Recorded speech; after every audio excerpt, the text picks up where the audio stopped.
बिस्मिल्लाहिर्रहमानिर्रहीम, अस्सलाम वालेकुम, वेलकम टू लिटरेचर ऑनलाइन। आज का हमारा टॉपिक है मिस्टर ब्लीनी। पोइम है, फ़िलिप लार्किन ने लिखी थी। पहले हम फ़िलिप लार्किन के बारे में मैं आपको बताती हूँ। फ़िलिप लार्किन का पूरा नाम है फ़िलिप आर्थर लार्किन, ठीक है। 1928 में पैदा हुआ, ब्रिटिश पोइट है ये, और 1985 में इसकी डेथ हुई है। मतलब ये 20th सेंचुरी पोइट है, ठीक है। इसका जो जेडोनिम था, जो ये पोइट्री के लिए अक्सर यूज़ करता था, फ़िलिप आर्थर लार्किन का जेडोनिम है ब्रूनेट कोलमैन, ठीक है। और इसने जो तालीम हासिल की, ये लाइब्रेरियन बनना चाहता था और ये बहुत सी बड़ी बड़ी यूनिवर्सिटीज़ में लाइब्रेरियन रहा भी। इसने अपनी लाइफ में 2 नॉवेल्स लिखे हैं। एक नावल का नाम है जिल and the others name is a girl in winter, ठीक है। जिल 1946 में पब्लिश हुआ और अ गर्ल इन विंटर 1947 में पब्लिश हुआ। ये एक क्रिटिक भी रहा, एसेइस्ट भी रहा, और इसने जैज़ म्यूज़िक पे भी रिव्यूज़ लिखे। Jazz is the genre of a music, एक काइंड है म्यूज़िक की, ठीक है। ये जाना जाता है, फ़िलिप लार्किन जाना जाता है as a post war England's most famous poet. इसकी जो आपके सिलेबस में जो पोइम्स हैं वो सारी ये पोस्ट वॉर से रिलेटेड, जो सारा डायलेमा और जो भी सारा सिनेरियो था उससे रिलेटेड होंगी। कहीं ना कहीं जिक्र मिलेगा कि उसके आफ्टर इफ़ेक्ट्स क्या रहे हैं 20th सेंचुरी में, जो भी कुछ हुआ लोगों की ज़िंदगी में, जो changes I. And England's other poet laureate के लिए इसको नॉमिनेट भी किया गया था, इसका नाम आगे लाया गया था कि ये इसको बनाया जाए, इसको ये पोजीशन दी जाए, लेकिन इसने इनकार कर दिया था। 1984 की बात है ये, ठीक है। तो इंग्लैंड्स अदर पोइट लॉरिएट इसको जाना गया कि ये अगर वो जो नॉमिनी था, जो अपॉइंटेड था, वो ना होता तो ये होता कि ये इस काबिल था। इसकी पोइट्री में जो चीज़ें, फ़िलिप लार्किन की पोइट्री में जो टॉपिक्स हमें मिलते हैं वो होते हैं कि ये तमाम लोगों की बात करता है, ठीक है, जिससे हर बंदा रिलेट कर सकता है। ये ऐसी बात करता है जिससे हम सब रिलेट कर सकते हैं, हम लोग समझ आ सकते हैं। कॉम्प्रिहेंसिबल किस्म की पोइट्री करता है, ठीक है। बिल्कुल इस तरह की नहीं करता कि इनकॉम्प्रिहेंसिव हो जाए, हमें समझ ना आ सके, ठीक है। अंडरस्टैंडेबल पोइट्री है इसकी। It reflects the dreariness of post war provincial England. Post war के जो भी डिलेमा था उसको ये रिफ्लेक्ट करती है इसकी पोइट्री, ठीक है।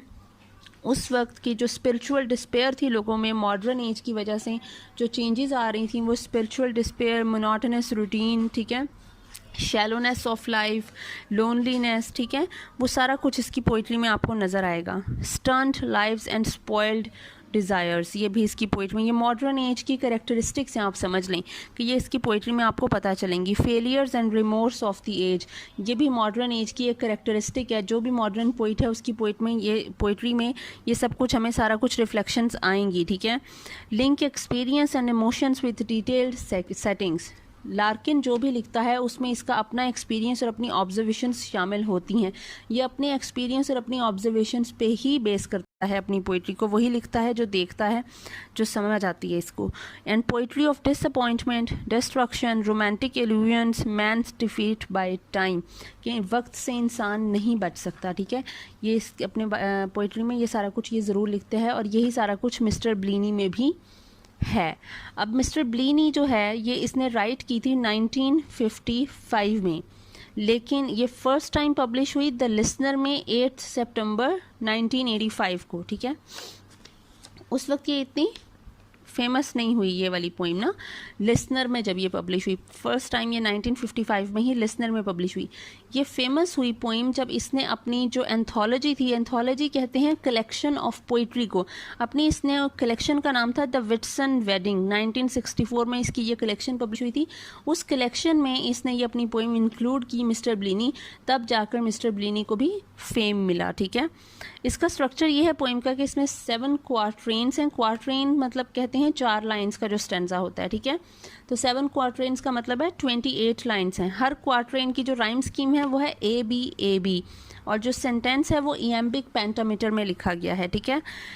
जो इसमें एड्रेसर है पोइम का, वो रेंट पे लेने गया है रूम एक लैंड लेडी से। उस रूम में पहले रहा करता था एक बंदा मिस्टर ब्लीनी।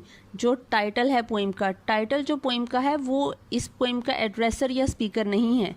जो टाइटल है पोइम का वो बंदा है जो प्रीवियस ऑक्यूपेंट था, ठीक है, उस रूम का, जिसको लेने के लिए ये स्पीकर गया है, ठीक है।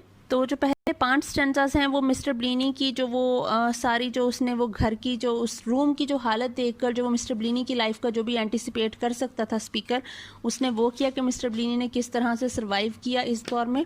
और जो 6 और 7 स्टेंजा है उसमें ये खुद अपनी जो एक एनालिसिस है इस सारी चीज़ के बारे में और लाइफ के बारे में, अभी इस रूम के हिसाब से ये उसके बारे में बात करेगा। तो हम इसकी स्टार्ट करते हैं translation. This was Mr. Bleeny's room. He stayed the whole time he was at the bodies. ये मिस्टर ब्लीनी का रूम था, मतलब इससे पहले यहाँ पे मिस्टर ब्लीनी रहता था, वो तब तक यहाँ रहा। He stayed the whole time, वो मुकम्मल वक्त यहाँ रहा। He was at the bodies, जब तक वो बॉडीज़ में था। अच्छा, बॉडीज़ जो है एक कार मैन्युफैक्चरिंग प्लांट का नाम है जहाँ पे कार की जो बॉडीज़ हैं वो मैन्युफैक्चर और असेंबल की जाती थी। टिल दे मूव्ड हिम, अब ये बॉडीज़ इसलिए भी यूज़ हुआ है लफ्ज़ कि ये जो मिस्टर ब्लीनी था ये भी सिर्फ एक बॉडी थी, कोई सोल नहीं थी इसमें, ठीक है, एक सोल लेस बॉडी थी। तो इसका डबल मीनिंग है, एक तो ये कि कार मैन्युफैक्चरिंग प्लांट था जहाँ पे सिर्फ और सिर्फ असेंबलिंग होती थी पार्ट्स की, ठीक है, और दूसरा मिस्टर ब्लीनी जो कि एक सोललेस बॉडी थी। टिल दे मूव्ड हिम, अब आता है till they moved him. They moved him का यहाँ पे फिर से 2 मतलब आएंगे कि या तो उन लोगों ने उसे जॉब से हटा दिया और कहीं और मूव कर दिया तभी वो वहाँ से गया, मतलब उसने अपनी लाइफ को चेंज करने की कोशिश नहीं की, उसने कोई अपॉर्चुनिटी ढूंढने की कोशिश नहीं की कि वो इससे अच्छा भी रह सकता है, इससे अच्छी जॉब तलाश कर सकता था। वो हमेशा से इसी एक ही जगह पे काम करता रहा टिल दे मूव्ड हिम। या फिर उसकी डेथ हो गई, ठीक है, मिस्टर ब्लीनी की डेथ हो गई और उन्होंने इसको यहाँ से ग्रेवयार्ड में शिफ्ट कर दिया, ठीक है, मतलब उसको दफन कर दिया। अब उस कमरे की वो कंडीशन बता रहा है। ये जो मिस्टर ब्लीनी की डेथ हो गई है ये हमें एंड वाले जो स्टेंजास हैं, लास्ट 2 स्टेंजास, उससे थोड़ा सा पता चलेगा कि शायद वो उसकी डेथ हो चुकी है, ठीक है। Flowered curtains thin and frayed fall to within 5 inches of the sill. जो कर्टन उसकी विंडो पे लगे हुए हैं वो फ्लावर्ड हैं, ठीक है, मतलब फूल बने हुए प्रिंट है। थिन एंड फ्रेड है, इतने पुराने हैं कि इतने बारीक हो चुके हैं और उनका रंग बिल्कुल उतर चुका है, मतलब उन पे वो जो फ्लावर का एक प्रिंट था वो भी डल होके ख़त्म हो चुका है। Fall to within 5 inches of the sill, और कर्टन आपका जो होता है वो आपके नीचे ज़मीन से टच कर रहा होता है, लेकिन ये आपकी ज़मीन से जो सिल है, फ्लोर है, उससे 5 इंच ऊपर है कर्टन आपका, ठीक है, मतलब साइज से छोटा कर्टन लगा हुआ है। Whose window shows a strip of building land, और इस विंडो से क्या नज़र आ रहा है, a strip of building land, कोई बिल्डिंग बनने लगी थी लेकिन मुकम्मल नहीं हो सकी। वो भी क्या चीज़ है कि एक अधूरी चीज़ है, ठीक है, बजट ना पूरे होने की वजह से वो बिल्डिंग अधूरी रह गई, वो बन ही नहीं सकी, और वो फिर एक वो क्या बन जाती है, वो एक घोस्ट नुमा चीज़, एक ढांचा सा बन जाती है, स्केलेटन बन जाती है बिल्डिंग, जब वो मुकम्मल नहीं हो सकती है, ठीक है, एक घोस्टली फीलिंग आती है उससे। टसकी लिटर्ड, ठीक है, वो जगह का नाम है। लिटर्ड का मतलब है कि अब वहाँ पे सिर्फ लोग जो है वो अपना कूड़ा फेंकते हैं, लिटर्ड के गंद फेंकते हैं, कूड़ा फेंकते हैं, गार्बेज और ट्रैश है वहाँ पे, ठीक है, मतलब विंडो से अच्छा व्यू नज़र नहीं आ रहा, विंडो से जो व्यू नज़र आ रहा है वो ट्रैश है, गंदगी है, ठीक है, वेस्टेज है, मतलब ये भी एक बहुत गंदी है उस ज़माने की जो आपकी सोसाइटी की जो गंदगी है ये उसको रिप्रेजेंट कर रहा है। Mister Bleaney took my bit of garden properly in hand, ये अब बात कही है जो लैंड लेडी है जिससे वो लेने गया है रूम, वो कहती है कि मिस्टर ब्लीनी ने मेरे गार्डन का अच्छा ख्याल रखा हुआ था, ठीक है, बिट ऑफ गार्डन, ठीक है, छोटा सा कोई गार्डन उसका होगा, उनको पौधों का ख्याल रखता होगा। बेड, अब उस रूम की वो हालत बता रहे हैं। रूम में एक बेड है, अपराइट चेयर है, एक बिल्कुल सीधी चेयर, मतलब रिलैक्सिंग चेयर नहीं है। 60 वॉट बल्ब है, एक ही बल्ब है। नो हुक, और कोई हुक नहीं है। हुक होते हैं आपके कमरे में जिस पे आप टॉवल लटकाते हो, कपड़े लटकाते हो, अक्सर घरों में वो हुक वो होते हैं ना, हम वॉशरूम्स में होते हैं, कमरों में होते हैं, लोगों ने लगाए हुए होते हैं, तो उन पे कपड़े और टॉवल और पता नहीं क्या क्या लटकाया हुआ होता है। तो बिल्कुल वही है कि उस रूम में कोई हुक भी नहीं है कोई चीज़ रखने के लिए, मतलब जो चीज़ भी आपने कपड़े चेंज करने कुछ करना है तो या तो बेड पे रखोगे या फिर चेयर पे रखोगे। कमरे की ज़रूरत की चीज़ें भी उसमें पूरी नहीं हैं। No hook behind the door, door के पीछे कोई हुक नहीं है। नो रूम फॉर बुक्स और बैग्स, कमरे में बुक्स और बैग रखने तक की जगह नहीं है। फिर भी वो कह रहा है आई टेक इट, मैं ये लूँगा, कि रूम उसने कंफर्म कर दिया है कि मैं ये रूम ले रहा हूँ, जो स्पीकर है। So it happens that I lie where mister Bleaney lay, सो कहता है कि अब ये होगा कि मैं वहीं लेटूंगा जहाँ पे मिस्टर ब्लीनी लेटता था। And stub my fags on the same saucer souvenir, stub का मतलब होता है कि आप जो सिगरेट का जो लेफ़्ट ओवर होता है ना, जब आप सिगरेट पूरी स्मोक कर ले, फैग कहते हैं स्मोकिंग को। जब आप सिगरेट पूरी स्मोक कर लेते हो तो आप उसका वो जो एंड वाला पीस होता है, मुझे नहीं पता उसको क्या कहते हैं, लेफ़्ट ओवर जो वो होता है, आप उसको वो एश ट्रे में थोड़ा रब कर देते हो, ठीक है, फेंक देते हो। तो मैं भी उसी एश ट्रे में सॉसर सोवेनियर, वो जो छोटी सी बोल होगा, ठीक है, छोटी सी प्लेट होगी जिसमें वो उसके वो सिगरेट के वो रखता होगा, ठीक है, तो मैं उन स्टब्स को उसी सॉसर में जिसमें मिस्टर ब्लीनी फेंका करता था, मैं भी उसी में रखूँगा। एंड मतलब वो एश ट्रे सेम होगी, ठीक है। And try stuffing my years with cotton wool, और मैं अपने कानों को कॉटन वूल से मतलब रुई से बंद कर लूँगा, उसको स्टफ़ कर लूँगा, रुई डालूंगा कानों में। To drown the jabbering set he egged her on to buy. To drown का मतलब है कि मुझे आवाज़ ना सुनाई दे उस जैबरिंग सेट की जो टेलीविज़न या रेडियो इस लैंडलेडी ने मिस्टर ब्लीनी के कहने पे लिया है। एगेड हर मजबूर करना, इनकरेज करना, फोर्स करना। मिस्टर ब्लीनी ने बार बार उसको इनकरेज करके लैंडलेडी को उसको ये रेडियो या टेलीविज़न लेकर दिया, जिसको अब वो सारा दिन बजाती रहती है। ये भी उस ज़माने की कि लोग जिनके पास था वो मतलब अपनी आराम के लिए वो चीज़ें हर वक्त बजाते रहते थे लाउड आवाज़ में, और दूसरे के आराम का ख्याल नहीं रखा जाता था, ठीक है। ये आप समझ लो कि आप लोग बड़े सेल्फिशनेस और सेल्फ सेंटर्ड हो गए हो कि दूसरे की आराम का और ख्याल नहीं रख रहे हो, और ये आप एक किस्म की दूसरे की रेस्ट टाइम में उसको इंट्रूजन है कि आप उसको जो है वो तंग कर रहे हो, ठीक है। डिस्टर्बिंग नेचर है सोसाइटी की जो उस वक्त हो चुकी थी, ठीक है। हर बंदा सिर्फ अपने लिए कर रहा था, किसी दूसरे के बारे में नहीं सोचता था। तो मैं क्या करूँगा कि मैं अपने कानों में रुई डालूंगा ताकि उस सेट की आवाज़ मेरे तक ना पहुँचे। आई नो हिज हैबिट्स, मुझे उसकी हैबिट्स का भी पता चल गया। मतलब अब इस स्पीकर को उस लैंड लेडी से मिस्टर ब्लीनी की हैबिट्स का पता चल गया। What time he came down, वो कब आता था। His preference to for sauce to gravy, और वो सॉस को ज़्यादा पसंद करता था ग्रेवी की निस्बत, ठीक है। मतलब थोड़ा सूपी सा ज़्यादा उसे पसंद था, सालन या जो भी वो खाता था। वाई, और क्यों पसंद था। He kept on plugging at the 4 Awez. Why he kept on plugging at the 4 Awez. Likewise yearly frame, मतलब हर इंसान की जो रूटीन है, चाहे वो मंथली है, ईयरली है, वीकली है, वो जो भी है एक मोनोटनस रूटीन थी। रूटीन में चेंज ही नहीं आ रही थी, ठीक है। कि मैं अब ये समझ चुका हूँ प्लगिंग एट द 4 अवेज कि वो अपनी ये जो कि वो हर तरफ से जो है वो ये कोशिश कर रहा है। जिस तरह 4 अवेज का मतलब है एक फुटबॉल का जो एक होता है, ग्राउंड होता है, ठीक है, कि आप उसमें कोशिश कर रहे हो इधर से उधर निकलने की, लेकिन आप उसी एक ग्राउंड में ही रह रहे हो, ठीक है। आपकी एक कोशिश है कि शायद किसी तरह कोई चेंज आ जाए, जबकि आप उस ग्राउंड से बाहर ही नहीं निकल रहे हो, ठीक है। तो मैं अब उसको वो समझ चुका हूँ। लाइकवाइज ईयरली फ्रेम, जिस तरह उनके ये साल की जो एक रूटीन थी मिस्टर ब्लीनी की। The Frinton folk who put him up for summer holidays, के जो फ्रिंटन फोक हैं, फ्रिंटन जो फैमिली है, वो उसको समर हॉलीडेज़ में अपने साथ बुला लेते थे। And Christmas at his sister's house in Stoke, और क्रिसमस जो है वो अपनी सिस्टर के घर स्टोक में जाकर मनाया करता था, ठीक है। मतलब समर हॉलीडेज उसकी फ्रिंटन के घर पे रुकती थी और क्रिसमस वो अपनी सिस्टर के घर पे जाके मनाता था। इसमें कभी चेंज नहीं आई थी। But he stood and watched the frigid wind, अब ये बता रहा है कि अगर वो कभी खड़ा हो जाता और वो उस ठंडी हवा को देखता, फ्रिजिड कहते हैं ठंडी को, ठंडी हवा को देखता। टाउसलिंग द क्लाउड्स, टाउसल कहते हैं किसी चीज़ को मैसी कर देना, अनटाइडी कर देना। जिस तरह हवा आती है और बादल को उठाकर इधर से उधर फेंक देती है और बादल जो है वो घूम रहे होते हैं, ठीक है, हवा की वजह से।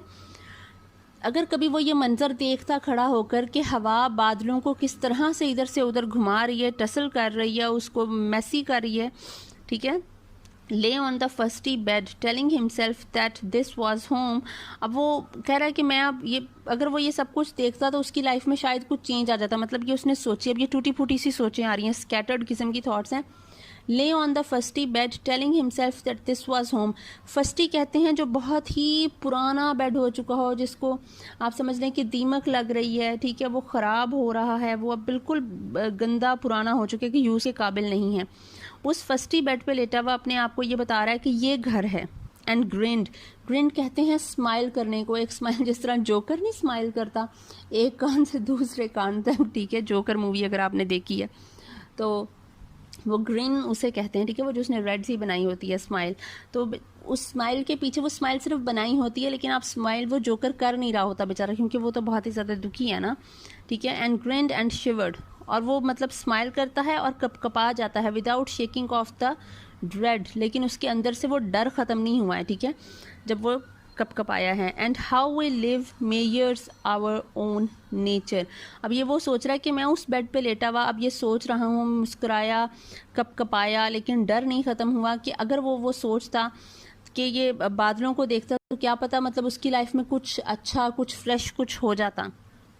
क्योंकि जिस तरह हम रहते हैं, हाउ वी लिव, जिस तरह हम रहते हैं, इससे पता चलता है कि हमारी नेचर क्या है। क्या हम ऑप्टिमिस्टिक हैं या हम पैसिमिस्टिक हैं, क्या हम कोई अपॉर्चुनिटी को फाइंड करने की कोशिश कर रहे हैं, या हम जहाँ पे हैं हम उससे निकलना ही नहीं चाह रहे हैं, ठीक है।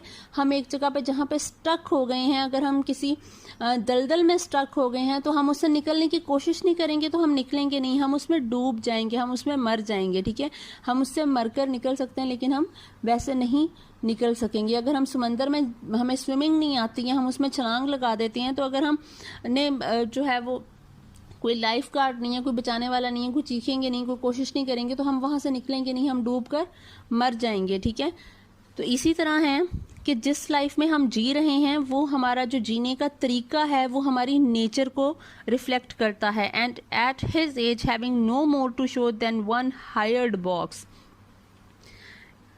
और जिस एज में मिस्टर ब्लीनी था उस एज में उसके पास सिर्फ एक रेंटेड रूम और ये जो एक बेड, एक चेयर, एक 60 वॉट का बल्ब है उसके पास।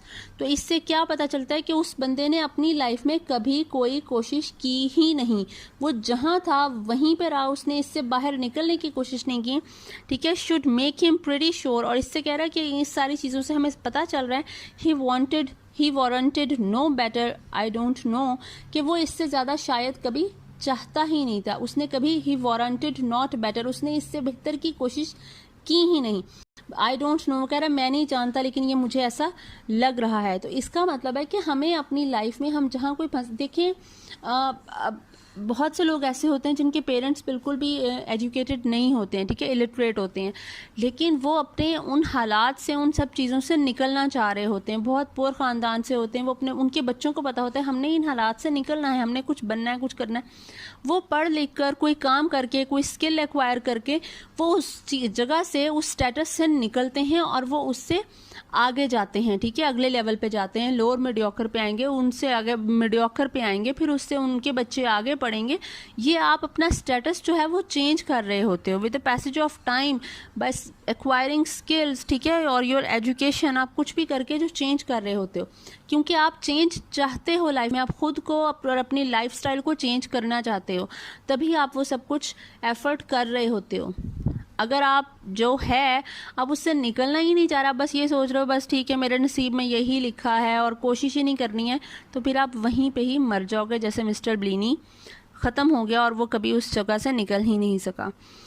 तो ये उस ज़माने की जो लोनलीनेस थी, मिस्टर ब्लीनी ने जैसे कभी किसी से बात नहीं की होगी, उसका किसी से मिलना जुलना नहीं, that loneliness, that monotonous routine, एक ही रूटीन में एक मैकेनिकल लाइफ जीना, the shallowness of life, the hopelessness of life and the helplessness that he was feeling, ठीक है, ये सारी जो चीज़ें हैं, उसका जो पैसिमिज्म है, ये उस ज़माने की करेक्टरिस्टिक्स हैं जो, और वो हर, जैसे वो कहता है प्लगिंग फोर अवेज, तो ये वाली जो चीज़ें हैं कि वो हर एक को रिप्रेजेंट कर रहा है। मिस्टर ब्लीनी सिर्फ एक उस कमरे में रहने वाला एक इंसान नहीं था, बल्कि वो उस सोसाइटी के उस वक्त के हर दूसरे शख्स को रिप्रेजेंट कर रहा है। हर दूसरा शख्स यही लाइफ जी रहा था वहाँ पे, क्योंकि हर बंदा उस वक्त शहरों की तरफ आ रहा था, शहरों में रहने के लिए जगह नहीं बन रही थी, शहरों में आपको जॉब्स नहीं इतनी मिल रही थी, अनएम्प्लॉयमेंट ज़्यादा हो रही थी, आपका सर्वाइवल जो है वो मुश्किल हो रहा था, तो आप किसी भी गंदे हालात में उस वक्त रहोगे। तो 19th 20th सेंचुरी का आप जितने भी नॉवेल्स, पोइट्री निकालेंगे,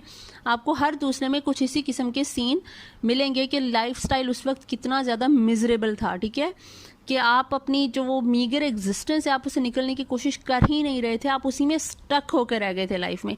तो यही सारा कुछ, आई होप आपको समझ आ गई होगी। Thank you so much.